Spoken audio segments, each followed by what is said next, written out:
আল্লাহ পাক বলেছেন সূরা তাহার মধ্যে, আমার জিকির তোমার কাছে এসেছিল কিন্তু তুমি সেটা ভুলে গিয়েছিলে, এই কারণে আজকেও আমি তোমাকে ভুলে গেলাম। ওয়ামান আ'রাদা আন যিকরি ফাইন্না লাহু মাঈশাতান দানকা ওয়া নাহশুরুহু ইয়াওমাল কিয়ামাতি আ'মা। যে ব্যক্তি আল্লাহর জিকির মানে আল্লাহর এই শরিয়া থেকে সরে যাবে, আল্লাহ পাক তাকে অন্ধ করে তুলবেন কিয়ামতের মাঠে। সে বলবে, রব্বি লিমা হাশারতানি আ'মা ওয়া ক্বাদ কুনতু বাসীরা। আল্লাহ আমাকে অন্ধ করে কেন তুললেন, আমি তো পৃথিবীতে দেখতে পেতাম। তখন সেই ব্যক্তি আল্লাহ পাক বলবেন যে তোমার কাছে আমার জিকির এসেছিল, ফানাসিতাহা, তুমি সেটা ভুলে গিয়েছিলে। ফানাসিতাহা ওয়া কাযালিকা আল-ইয়াওমা তুনসা। আর এভাবে আজকে আমিও তোমাকে ভুলে গেলাম। নাউযুবিল্লাহ। এভাবে আপনি দুনিয়ার জন্য বাঁচতে পারেন অথবা আপনি পরকালের জন্য বাঁচতে পারেন। যদি আপনি পরকালের জন্য বাঁচেন, আল্লাহর জন্য বাঁচেন, তাহলে আপনার স্লোগানটা হবে এমন, ইন্নাস সালাতি ওয়া নুসুকি ওয়া মাহইয়ায়া ওয়া মামাতি লিল্লাহি রাব্বিল আলামিন। আল্লাহ, আমার সালাত, আমার সিয়াম বা আমার কুরবানি, আমার সালাত, আমার কুরবানি, আমার ত্যাগ, আমার জীবন, আমার মৃত্যু সবকিছু লিল্লাহি রাব্বিল আলামিন, জগৎ সমূহের প্রতিপালক আল্লাহর জন্য।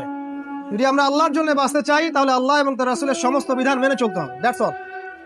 এবং জীবনের উদ্দেশ্য ফিক্স করতে হবে।